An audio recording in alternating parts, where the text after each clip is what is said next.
সকলেই জানেন যে শাবান মাসে আল্লাহ সুবহানাহু ওয়া তাআলার নিকটে 1 বছরের আমল তুলে ধরা হয়। আমি আরও একটি উপকারিতা বলে যাই, শাবান মাসে যে সিয়াম পালন করবে সে ব্যক্তি রমাজানকে অনেক গুরুত্ব মূল্যায়ন করতে পারবে। আর যে শাবান মাসে সিয়াম পালন করবে না, ওর রমাজান কখন আসলো আর কখন গেল বুঝতে পারবে না। মূল্যায়ন এবং গুরুত্ব দেওয়া তো বহু দূরের কথা। আপনাকে আরও প্র্যাকটিক্যাল উদাহরণ দেই। কিছু মানুষ আছে দেখবেন, ঠিক জামাতের পূর্ব মুহূর্তে দৌড়াতে দৌড়াতে মসজিদে ঢুকলো, 1 রাকাত অথবা একটা সিজদা পেয়েছে, তারপরে তো ইমাম সাহেব সালাম ফিরে দিয়েছে, সেও তাড়াহুড়ো করে বাকি 2-3 রাকাত পড়ে জেলখানা থেকে যেভাবে বের হয় সেভাবে মসজিদ থেকে বেরিয়ে আসে। এই ব্যক্তি সালাতের কোনো মজা পাবে? একটু জোরে বলেন, কোনো আনন্দ পাবে? পাবে না। আর যে মেন্টালি আগে থেকে এতটা প্রিপেয়ার্ড যে আজান হওয়া মাত্রই সকল কাজ হয়ে যাবে বন্ধ, সকল কাজ বন্ধ করে দিয়ে রওনা দিবে মসজিদের উদ্দেশ্যে, মসজিদে গিয়ে আগে আদায় করবে সুন্নাত, সুন্নাতের পর পড়বে জিকির, জিকিরের পর আবার ফরজ, ফরজের পর আবার জিকির, জিকিরের পর আবার সুন্নাত, এইভাবে ধীর স্থিরভাবে সালাত শেষ করে বের হয়ে আসবে। এর মনের অবস্থাটা হবে যেন জান্নাত থেকে বের হচ্ছে। ওটাই জান্নাত। যার দুনিয়ার জান্নাতে যাওয়ার সুযোগ হয়নি, সে পরকালের জান্নাতে কিভাবে যাবে? পরকালের জান্নাতে যেতে হলে আগে দুনিয়ার জান্নাতে ঢুকতে হবে। তো দুনিয়াতে তো জান্নাত মসজিদ, জান্নাতের বাগান, সেখানে যে আনন্দের সাথে যাবে, আনন্দের সাথে বসে থাকবো, আনন্দের সাথে জান্নাতেও ঢুকবে। আমি বুঝাচ্ছি আপনাকে, আপনি শাবান মাসের সিয়াম যদি না পালন করেন, তাহলে এই দুনিয়ার কাজের ব্যস্ততায় হঠাৎ রমাজান চলে আসবে, হঠাৎ কাল রমাজান, তারপরে চোখের পলকে রমাজান বিদায় নিবে। না আদায় করতে পারলেন লাইলাতুল কদর, না আদায় করতে পারলেন এতেকাফ, না পড়তে পারলেন ঠিকমতো তারাবি। আর যে রমাজান আসতেছে তার 1 মাস পূর্ব থেকে প্রস্তুত।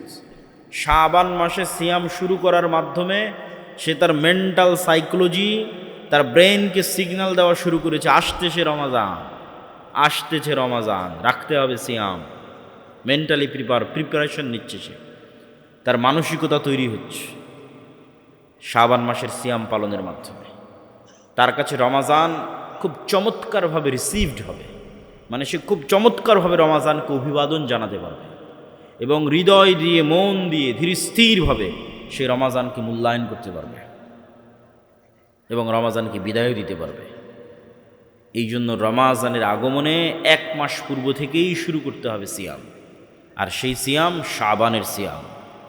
রাসূলুল্লাহ সাল্লাল্লাহু আলাইহি ওয়াসাল্লাম কোনো মাস 30 দিন পূর্ণ সিয়াম রাখেননি রমাজান ছাড়া, তবে রমাজানের পরে সবচেয়ে বেশি সিয়াম রেখেছেন শাবান মাসে। আল্লাহ সুবহানাহু ওয়া তাআলা আমাদের সকলকে নফল সিয়াম পালন করার তৌফিক দান করুক বলে আল্লাহুম্মা আমিন। এবং রমাজান আসার পূর্বেই শাবান থেকেই রমাজানের প্রস্তুতি নেওয়ার তৌফিক দান করুক আল্লাহুম্মা আমিন। আমার আজকের সংক্ষিপ্ত আলোচনার বিষয়বস্তু নির্ধারণ করতে চেয়েছিলাম নফল সিয়াম পুরো আলোচনায়, কিন্তু আমি ধারণা করছি হয়তো শেখ আব্দুর রাজ্জাক বিন ইউসুফ এই বিষয়ে কথা বলতে পারেন। এই জন্য আমি সংক্ষিপ্ত মূল গুরুত্বপূর্ণ পয়েন্টগুলো বলে অন্য আরেকটি টপিকে আপনাদের সামনে কথা বলি।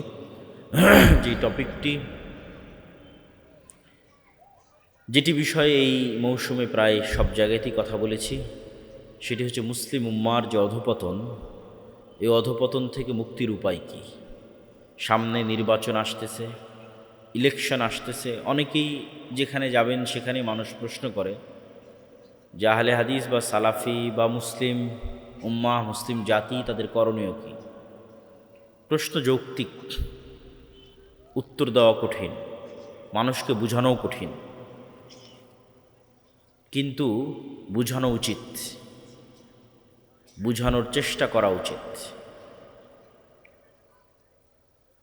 এখন যার বয়স 90 বছর, যদি বেঁচে থাকে কোনো মানুষ 90 বছরের বাংলাদেশে, তাহলে তাকে আপনি জিজ্ঞেস করতে পারেন যে তার জীবনে সে কয়টা নির্বাচন পার করেছে।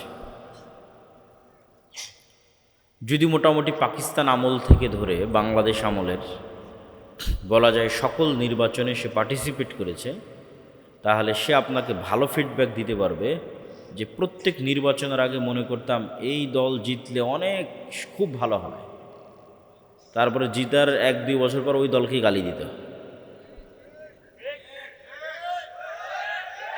এটি একটি চরম বাস্তব অভিজ্ঞতা। মানুষ যেহেতু শর্ট টাইমে উত্তেজিত হয়, তো ব্রেন আর কাজ করে না, লং টাইমে কেউ চিন্তা করতে পারে না। কিন্তু লং টাইমের একটা সিনারি যদি আপনার সামনে থাকে, যে কোনো মুরব্বী বসে আছে তাকে জিজ্ঞেস করতে পারেন, প্রতি নির্বাচনের আগে তাকে তার মনে হয়েছে এবার অমুক দল জিতলে খুব ভালো হবে দেশের। তারপরে দেখা যাচ্ছে ওই দলকে ভোটও দিয়েছে, ভোট দেওয়ার 1-2 মাস 2 বছর পর আবার ওকে গালি দিয়েছে। এই জিনিসটা ঘটে কেন? এটি গণতন্ত্রের একটা মজার জিনিস।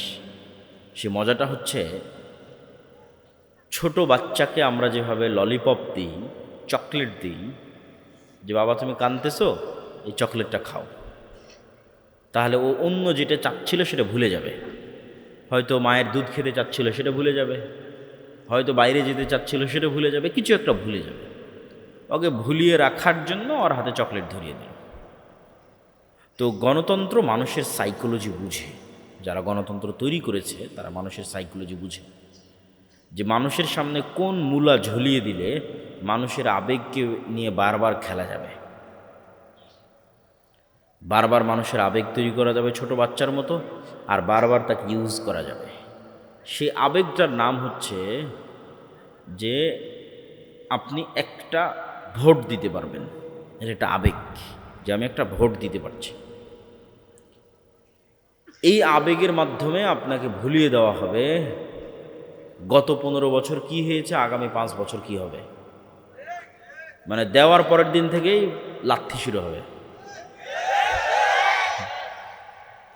তারপরে আবার ভাববেন, গালিগালাজ করবেন, অমুক করবেন, তুমুক করবেন, আবার যখন ভোট আসবে আবার উত্তেজিত হয়ে যাবেন, আবার সেই দুঃখ কষ্ট ভুলে যাবেন, আরে ভোট তো দিতে পারছে, কি মজা, এইবার শেষ করে দেব। তা ভোট দেওয়ার পর আবার লাথি শুরু হবে। এই যে এক গেম, একটা লুপ, ঘুরে ফিরে এক জায়গাতে, ঘুরে ফিরে এক জায়গায়, ঘুরে ফিরে এক জায়গায়। এই জন্য মুসলিম উম্মাহকে চিন্তা করতে হবে লং টার্ম। যারা এগুলোতে অংশগ্রহণ করছে তাদের সাথে সরাসরি শত্রুতা, এটা আমি পছন্দ করি না। আমি পছন্দ করি যে আমরাও তো চাই রাষ্ট্রে ইসলাম প্রতিষ্ঠা হোক। তাহলে উদ্দেশ্য, টার্গেট এক, বুঝার ভুল থাকতে পারে, বুঝার ভুল কম্প্রোমাইজেবল, দাওয়াত দিতে হবে, বুঝাতে থাকতে হবে। তো আমাদের উপরও কেউ কথা এটা চাপিয়ে দিতে পারবে না যে আমরা চাই না যে রাষ্ট্রে ইসলাম প্রতিষ্ঠা করতে হবে। আমরাও চাই রাষ্ট্রে ইসলাম প্রতিষ্ঠা হোক, কিন্তু আমরাও আসলে যথোপযুক্ত উপায়ে সেই লক্ষ্যে কাজ করতে পারছি না। সেই কাজ কি? আপনি নিশ্চিত থাকেন 16 কোটি মানুষের ভোটের যা ক্ষমতা, এক প্রথম আলো আর ব্র্যাকের ক্ষমতা তার চেয়ে কয়েকশো গুণ বেশি। 16 কোটি মানুষের ভোট, ব্র্যাক আর প্রথম আলোর কাছে পঙ্গপাল, তুচ্ছের মতো। পঙ্গপাল রাস্তায় বের হয়েছে, কীট পতঙ্গ, যাদেরকে পা দিয়ে পিষে দেওয়া যাবে। এই কীট পতঙ্গ হচ্ছে 16 কোটি মানুষ। আরও একটু দুর্বল ভাষা প্রয়োগ করা উচিত, কিন্তু জনসমাজে সেটা প্রয়োগ করা যায় না। তো এই 16 কোটি মানুষ তো 5ই আগস্ট 36শে জুলাইও বের হয়েছে। কোনো দাম আছে? কোনো দাম নাই। আপনার ভোটের 4 আনা দাম নাই, চুল পরিমাণ দাম নাই। দাম ওটাই ঘটবে যেটা প্রথম আলো চাইবে, ওটাই ঘটবে যেটা ব্র্যাক চাইবে। তাহলে কাজ কি? মুসলমান যে লাফ দিয়ে উঠেই বলে জীবন দিয়ে দিব, এটাই ভুল। যে ভাই ঘোষণা দেন জীবন দিয়ে দেব। উসমান হাদিও তার বহু বক্তব্য বলেছিল যে জীবন দেওয়া লাগবে না, তোমরা জ্ঞান অর্জন করে একটা কাজ করো, কাজের কাজ করো। প্রথম আলোর মতো একটা প্রতিষ্ঠান তৈরি করতে জ্ঞান লাগবে, জীবন দেওয়া লাগবে না। সেই জ্ঞানই আর কেউ অর্জন করতে চায় না, সেই শিক্ষায় আর কেউ গ্রহণ করতে চায় না। মানে দীর্ঘমেয়াদে কেউ প্ল্যানই করতে চায় না। সবারই এখনই দরকার, ইনস্ট্যান্ট দরকার, ইমিডিয়েট দরকার। কিন্তু কেউ জানে না, কেউ বুঝতে চায় না যে এখন ইনস্ট্যান্ট ইমিডিয়েট যেটা পাবেন ওটি যে 2 বছর পর লাথি দিয়ে বের করে দেবে যে, এটাই তো নিয়ম, এটাই তো গণতন্ত্র। আপনার তো দরকার, আমাদের তো দরকার পার্মানেন্ট। পার্মানেন্টের জন্য সর্বপ্রথম দরকার শক্তিশালী প্রতিষ্ঠান, পার্মানেন্ট ক্ষমতার জন্য দরকার সর্বপ্রথম powerful institute, powerful media, powerful অর্থনৈতিক প্রতিষ্ঠান, এবং এইগুলো জ্ঞান অর্জন ছাড়া সম্ভব নয়। এই জন্য আল্লাহ সুবহানাহু ওয়া তাআলা আদম আলাইহিস সালাতু ওয়াস সালামকে প্রাধান্য দিয়েছেন ফেরেশতা এবং জিনের উপর জ্ঞানের কারণে, তলুতকে প্রাধান্য দিয়েছেন জ্ঞানের কারণে, নেতৃত্ব দিয়েছেন জ্ঞানের কারণে, দাউদ সুলাইমানকে নেতৃত্ব দিয়েছেন জ্ঞান শক্তি, জ্ঞান ক্ষমতা। আজকে সারা পৃথিবীর জ্ঞান কুক্ষিগত করে রেখেছে পাশ্চাত্য, জ্ঞান কুক্ষিগত করে রেখেছে আমেরিকা, ইউরোপ, জ্ঞানকে কুক্ষিগত করে রেখেছে। জ্ঞান যেটা আলটিমেটলি আপনি গবেষণা করলে এখানেই গিয়ে পৌঁছবেন, যে এখানে সবচেয়ে বড় বিষয় হচ্ছে জ্ঞান। আমেরিকার কাছে যেটা সর্বোচ্চ পর্যায়ের প্রযুক্তি আছে, ওই প্রযুক্তি শুধু ইসরায়েলকে দেয়, শুধু শুধু ইসরায়েলকে। সৌদি আরব, কুয়েত, কাতার, বাহরাইন, দুবাই, এদের সাথে যত সম্পর্ক থাকুক, এদেরকে যে প্রযুক্তি দিবে সেটার চাইতে 500 বছর এগিয়ে প্রযুক্তি আছে আমেরিকার কাছে। তারপর এদেরকে যেটা দিবে সেটাও টাকার বিনিময়ে বিক্রি করবে, আসল প্রযুক্তি শিখাবে না। কোনো কিছু নষ্ট হয়ে গেলে ঠিক করতে যেতে হবে তাদের কাছে। এটা জ্ঞানের যুদ্ধ। এই জন্য দেখবেন যে ইরানের বড় বড় বিজ্ঞানীদের বাছাই করে করে হত্যা করা হচ্ছে, হামাসের বড় বড় যারা জ্ঞানী নেতা আছে তাদের বাছাই করে হত্যা করা হচ্ছে। উসমান হাদিকেও এই একই কারণে হত্যা করা হয়েছে, কেননা ওর মতো এত জ্ঞান নিয়ে এত উপস্থিত তর্ক বিতর্ক করার মতো কোনো ছাত্র নেতা ছিল না, নাই, এখনও নাই। এই জন্য জ্ঞানকে এবং সৎ সাহসকে বিশ্ব ভয় পায়। জ্ঞান এবং তার সাথে সৎ সাহস। জ্ঞানী অনেক মানুষ হতে পারে, কিন্তু কত জ্ঞানী আছে বিক্রি হয়ে যায় টাকার কাছে। কত জ্ঞানী নেবে? ব্রেইন ড্রেইন বলে একটা কথা আছে, শিক্ষিত ছেলেরা বুঝতে পারবে, যে আমাদের দেশে কত মানুষ, কত মেধাবী সন্তান, যেহেতু আমরা মেধা গুরুত্ব দিই না। আমেরিকা, ইউরোপ তারা তো মেধার মূল্যায়ন বুঝে, তারা মেধার মূল্যায়ন করে, তখন এখান থেকে মেধা চলে যায় আমেরিকায়, মেধা চলে যায় ইউরোপে, ওখানে গিয়ে সেটেল হয়ে যায়। এটাকে বলে ব্রেইন ড্রেইন, মানে মেধা পাচার, টাকা পাচারের মতো মেধা পাচার হয়ে যায়। তাহলে মেধা আছে, কত মেধাবী ছাত্র শিক্ষক নেবেন, কিন্তু বিক্রি, টাকার কাছে বিক্রি। কিন্তু মেধার পরেও থাকবে সৎসাহস, এটি ব্যতিক্রম। সৎসাহস নিয়ে টাকার কাছে বিক্রি না হয়ে সেই মেধাকে কাজে লাগিয়ে দেশ ও জাতির জন্য কিছু করবে, এটা খুবই ব্যতিক্রম। এটা তেমন একটা ঘটে না। এই জন্য আমার সব বক্তব্যে বলেছি যে সর্বপ্রথম লাগবে জ্ঞান এবং শিক্ষা, তারপরে লাগবে সৎ সাহস, সততা, আমানতদারিতা, ন্যায় পরায়ণতা। সব বক্তব্যে বলা আছে যে আজকের মুসলমানদের সবচেয়ে বড় সংকট হচ্ছে, মুসলমানেরা যেহেতু দীর্ঘদিন ব্রিটিশদের গোলাম ছিল, সেহেতু তারা বানু ইসরাইল হয়ে গেছে। বানু ইসরাইল হয়ে যাওয়ার কারণে তারা মিথ্যা, দুর্নীতি, ধোঁকা এগুলোর সাথে যুক্ত হয়ে গেছে। ফলত তাদের মধ্যে নেতৃত্বের ক্রাইটেরিয়া নাই, নেতৃত্বের গুণ নাই। মুহাম্মদ সাল্লাল্লাহু আলাইহি ওয়াসাল্লাম যেই মানদণ্ডে ছিলেন তার ধারে কাছে আমরা নাই। মুহাম্মদ সাল্লাল্লাহু আলাইহি ওয়াসাল্লামের সাহাবীরা যেই মানদণ্ডে ছিলেন তার ধারে কাছে আমরা নাই। আপনি মুহাম্মদ সাল্লাল্লাহু আলাইহি ওয়াসাল্লামের পুরো জীবনী খুঁজে একদিন দেখাতে পারবে না যেই একদিন মুহাম্মদ সাল্লাল্লাহু আলাইহি ওয়াসাল্লাম আবু লাহাবকে, আবু জাহালকে, আবু সুফিয়ানকে মুখের ভাষা খারাপ করে ব্যক্তিগত আক্রমণ করেছে, কটূক্তি করেছে। একটা দিন সমগ্র ইতিহাস থেকে উঠিয়ে যাচাই বাছাই করে মুহাম্মদ সাল্লাল্লাহু আলাইহি ওয়াসাল্লামের শত্রুরাও লিখবে না এই কথা। কেন? এটা বাস্তবে ঘটেনি। এটা যদি বাস্তবে ঘটতো, যেমনটা আমরা করি, আমরা আলেম ওলামারা করি, যে যার সাথে হয়তো আমি পারতেছি না, তা তখন ব্যক্তিগত আক্রমণ করলাম, আরে ওই তো খাটো, ওই তো বাঠু, ওই তো কানা, এগুলো ব্যক্তিগত আক্রমণ। আরে তোর বই পর্দা করে না, আরে ওর ছেলে এরকম, এগুলোকে বলে ব্যক্তিগত, মানে মানুষের মান সম্মান নিয়ে টানাটানি করা। এগুলো গোলামদের স্বভাব। তো মুহাম্মদ সাল্লাল্লাহু আলাইহি ওয়াসাল্লাম যদি একদিন এই কাজ আবু সুফিয়ানের সাথে করতেন, আপনি নিশ্চিত থাকেন আবু সুফিয়ান ইসলাম সত্য জানলেও গ্রহণ করত না।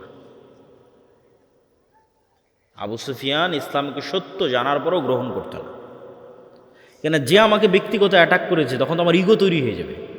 ইগো, যে ও আমাকে ব্যক্তিগত অ্যাটাক করেছে, আমি কেন ওর কাছে নত হব। কিন্তু আবু সুফিয়ানও জানে যে মুহাম্মদ সাল্লাল্লাহু আলাইহি ওয়াসাল্লামের হৃদয় ফ্রেশ, বলেন আল্লাহু আকবার। সে নিশ্চিত জানে যে মুহাম্মদ সাল্লাল্লাহু আলাইহি ওয়াসাল্লামের সাথে আমার যে লড়াইটা হচ্ছে এটা শুধুমাত্র আদর্শিক লড়াই, কিন্তু তার কাল্ব, তার হৃদয় আমার জন্য হিতাকাঙ্ক্ষী, কল্যাণকামী, এটা আবু সুফিয়ান জানে। এই জন্য এটা 1 সেকেন্ডের ব্যাপার যে আবু সুফিয়ান মুহাম্মদ সাল্লাল্লাহু আলাইহি ওয়াসাল্লামের হাতে হাত রেখে বলবে যে আপনার কাছে ইসলাম গ্রহণ করলাম, এটা করতে আবু সুফিয়ানের বাঁধবে না। কেন, মুহাম্মদ সাল্লাল্লাহু আলাইহি ওয়াসাল্লাম ওই ধরনের নেতা নন, ওই ধরনের কিছু তিনি করেননি। সেই ক্রাইটেরিয়া আমরা ফুলফিল করতে পারছি কিনা? রাসূল সাল্লাল্লাহু আলাইহি ওয়াসাল্লামের ওই নেতৃত্বের ক্রাইটেরিয়া নাই মুসলমানদের মধ্যে। মুসলমানদের গোলামির স্বভাব ঢুকে যাওয়ার কারণে, দীর্ঘ 200 বছর ব্রিটিশদের গোলামি করার কারণে মুসলমানদের মানসিকতা হয়ে গেছে ন্যারো মাইন্ডেড, সংকীর্ণ, যেমনটা হয়ে গেছিল বানু ইসরাইলের। এরা এখন 1 টাকার জন্য শুধু মিথ্যা বলবে না, 1 টাকার জন্য আরেকজনকে হত্যাও করতে পারে। এখান থেকে নেতা তৈরি হয় না, এখান থেকে গোলাম তৈরি হয়। এই জন্য আমি আমার বক্তব্যে বলেছি, গণতন্ত্র হচ্ছে গোলাম তৈরির কারখানা। কেন গণতন্ত্র গোলাম তৈরির কারখানা?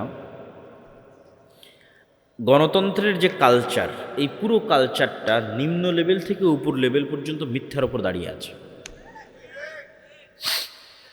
মিথ্যা না বললে আপনি এখানে রাজনীতি করতে পারবেন না। আপনি নিশ্চিত থাকেন নির্বাচন কমিশনে যত এমপি পদপ্রার্থী হলফনামা জমা দিয়েছে তার শতভাগই বলা উচিত, এমনি একটু ইল্লামান রাহিমা রব্বে, এই জন্য 99% বলছি, 99% হলফনামায় মিথ্যা। ওর বাস্তব যা সম্পদ সেটা সে সেখানে দেখায়নি, সেটা সে সেখানে বলেনি। এই পুরো কালচারটা মিথ্যার উপর দাঁড়িয়ে আছে, পুরো কালচারটা। এখন আপনাকে যেহেতু ভোট নিতে হবে, আপনি আর একজনের বিরুদ্ধে যদি না বলেন কেমনে ভোট নেবেন? আর একজনকে যদি ব্যক্তিগত অ্যাটাক না করেন, ছোট না দেখান যে ওই ছোট, ওই নিকৃষ্ট, ওই খারাপ, কেমনে ভোট নেবেন?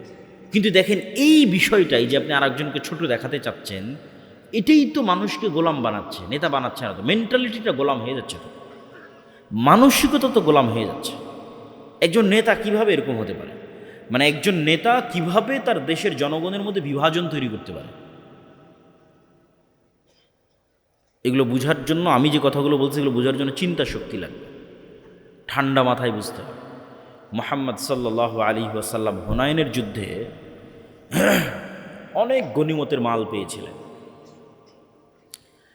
এই গনিমতের মাল, হুনাইনের যুদ্ধটা হয়েছিল কিন্তু মক্কা বিজয়ের পর। মক্কার মানুষ কেবল মুসলমান হয়েছে, এরা তো এতদিন মুহাম্মদ সাল্লাল্লাহু আলাইহি ওয়াসাল্লামের বিরুদ্ধে যুদ্ধ করত। আর মক্কার মানুষ কেবল মুসলমান হয়ে মুহাম্মদ সাল্লাল্লাহু আলাইহি ওয়াসাল্লামের পক্ষে নিয়ে প্রথম যুদ্ধ করতেছে, হুনাইনের যুদ্ধ। তো এই গনিমতের মালের প্রায় সবই মুহাম্মদ সাল্লাল্লাহু আলাইহি ওয়াসাল্লাম মক্কার নবমুসলিমদের মধ্যে দিয়ে দিয়েছে। এখন যারা মুহাজির এবং আনসার, যারা মক্কা থেকে হিজরত করে আল্লাহর নবীর সাথে গেছিল মদিনায়, আর যারা মদিনায় আল্লাহর নবীর পাশে দাঁড়িয়েছিল, সবচেয়ে বেশি কষ্ট তো তারা করেছে। বদরের যুদ্ধ তারা লড়েছে, উহুদ খন্দক তারা লড়েছে, আল্লাহ নবীর কাঁধে কাঁধ রেখে আল্লাহ নবীর সকল দুঃখ কষ্ট তারা শেয়ার করেছে। আর আল্লাহর নবীকে সবচেয়ে বেশি কষ্ট দিয়েছে মক্কার মানুষ। আজ ইসলামের একটা অর্জন, হুনাইনের যুদ্ধে বিজয়, এই অর্জনের একটা বড় অংশ চলে যাচ্ছে সেই মক্কার মানুষের কাছে, আর বঞ্চিত হচ্ছে মুহাজির এবং আনসারেরা। তো ওই যে আব্দুর রহিম বলছিল না শয়তানের কথা, শয়তান তো সুযোগ পেয়ে গেছে যে এখানে তো বিভেদ তৈরি করা যায়, চমৎকার একটা সুযোগ। শয়তান তখন মুহাজির এবং আনসারদের অন্তরে দিয়ে দিল যে তোমাদের শুধু ব্যবহার করা হলো, কাজের বেলা দেওয়া হলো মক্কার মানুষকে।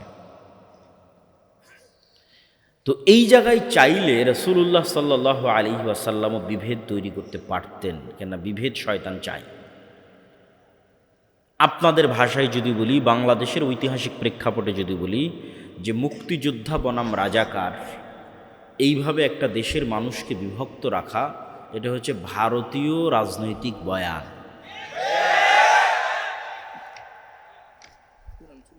এই যে ভারতীয় রাজনৈতিক বয়ান, এই বয়ানটা আপনি ওই সময়ের প্রেক্ষাপটের সাথে মিলান যে রাসূলুল্লাহ সাল্লাল্লাহু আলাইহি ওয়াসাল্লাম চাইলে ওই সময়ে যে শয়তান যে বিভেদ তৈরি করলো, সেই বিভেদটা কিন্তু চলমান রাখতে পারতেন, কিন্তু তিনি সেই বিভেদটা কিভাবে চাপা দিচ্ছেন দেখেন। তিনি মদিনার মানুষকে ইমোশনালি হিট করলেন। ইমোশনাল ইন্টেলিজেন্স, ইমোশনাল কৌশলে রাসূল সাল্লাল্লাহু আলাইহি সাল্লামের চেয়ে সেরা পৃথিবীতে কেউ নাই।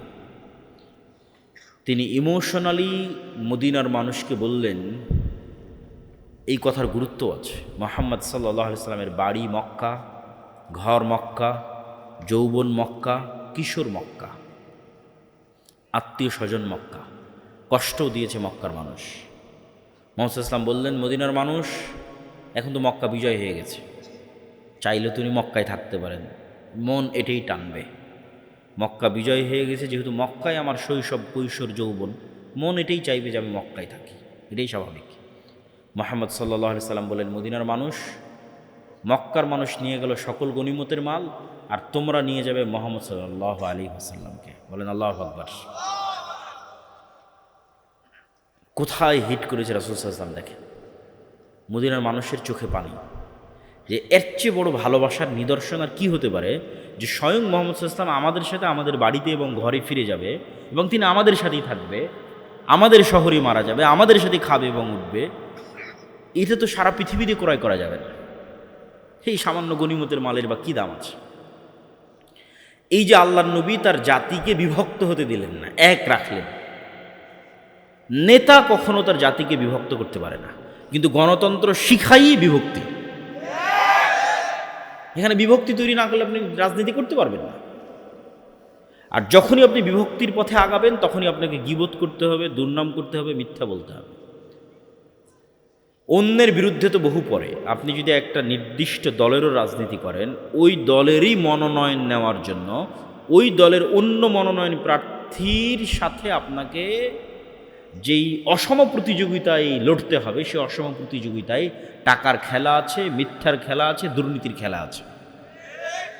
আপনি ওই টাকার, ওই মিথ্যা, ওই দুর্নীতির খেলা না খেললে আপনি নিজেই নিজের দলের মনোনয়ন